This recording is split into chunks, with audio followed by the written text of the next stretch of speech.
What's good, everybody? Welcome to Bowler's Paradise. My name is Ben. I'm a USB-C Silver Certified Coach, and today we're taking a look at the all-new Heckler from DV8. If you're new here or you're not already a subscriber, now is a great time to get on board. Here at Bowler's Paradise, it's our mission to help bowlers of all skill levels improve their game, and subscribing is the best way to support that mission. So while you're down there, be sure you hit that notification bell too so you don't miss out on our next review. DV8 doubles down on their no-thumb core design idea with this all-new Heckler. Powered inside by the new Unholy core with its 2.50 RG, an 051 diff and an 010 intermediate diff, this one is wrapped in the HK22C Maximum Havoc cover finished at 2000 grit out of the box. Now the most notable piece here is that this one contains that cohesion additive, so even though it is quite dull, it will likely be cleaner through the front part of the lane than one may expect. So for the layout, I went with a 4.5 by 3 by 5 2LS layout. Now, to be completely honest, I didn't use DV8's no-thumb layout resources and instead went with my gut. Slightly asymmetric bowling balls like this tend to match up really well with my game, so I used my instincts as my guide, but if you're looking to align your layout more directly with the design intent of this piece, I'd recommend visiting DV8's resources page, which is linked in the description below for more information. But on the lanes, the Heckler gave me a look that was weirdly reminiscent of the original Troublemaker, but 2 full zones stronger overall.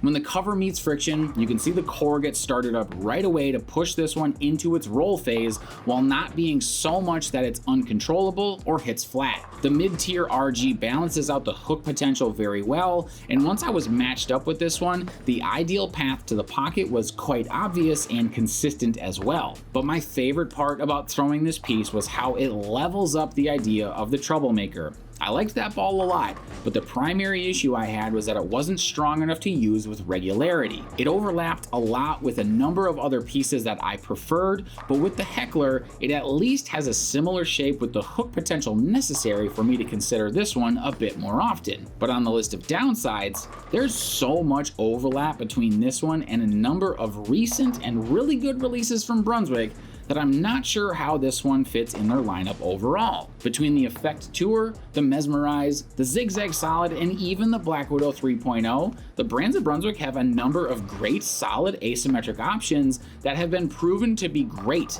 So overlapping those with this newest option from DV8 seems strange and maybe somewhat unnecessary. However, if this one is calling your name, I'd recommend pairing it with a Track Stealth Hybrid as well as the new Hammer Anger. The Stealth will likely be an effective step down from the Heckler without having to change zones, and then the Anger will round out the bottom of your arsenal as the one that's best at opening up the lane in the latter half of your league night or a tournament block. So jumping to our Crossbrand comparisons, I first took a look at the XL from Rotogrip, and here I see a piece that starts up a bit later than the Heckler and provides more angle from the breakpoint to the pocket. This is actually a bit surprising as this one has a higher intermediate diff, but at the end of the day, numbers matter a lot less than what we see in reality. So bowlers looking for a big ball for league bowling are more likely to match up with this one from Rotogrip. Then for our second comparison, I took a look at the Hammer Effect Tour, and here I see a piece that's smoother than the Heckler, but also more continuous through the pins.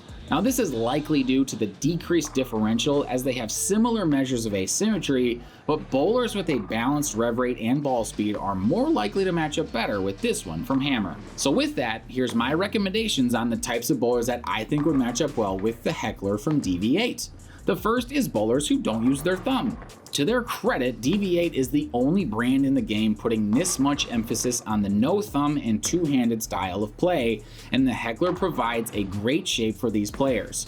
More often than not, these players have very low tilt and succeed quite often with pieces that roll this early on fresh conditions. The second recommendation is for bowlers who liked the Troublemaker line. With this one being similar in overall shape, it's only logical that if you liked the original or even the Pearl, regardless of if your thumb is in the ball or not, you're going to like this one. This one's got a lot of mid-lane torque and is less likely to miss getting into a good roll with the increased hook potential, so if you like those previous releases, this one's also likely to treat you well. The all-new Heckler from DV8 might not be the most innovative piece on the market today, but in the right hands, could be what gives your opponent the hardest time beating you on the scoreboard. And you can pick this up today and much more at bowlersparadise.com. Be sure to use the discount code YouTube at checkout for free shipping. Thanking to my friend Ryan Shafransky for the drilling of this piece, and to Dale's Weston Lanes for letting us film this video. If you haven't yet, smash that like button, subscribe to the channel, hit that notification bell for more ball and product reviews.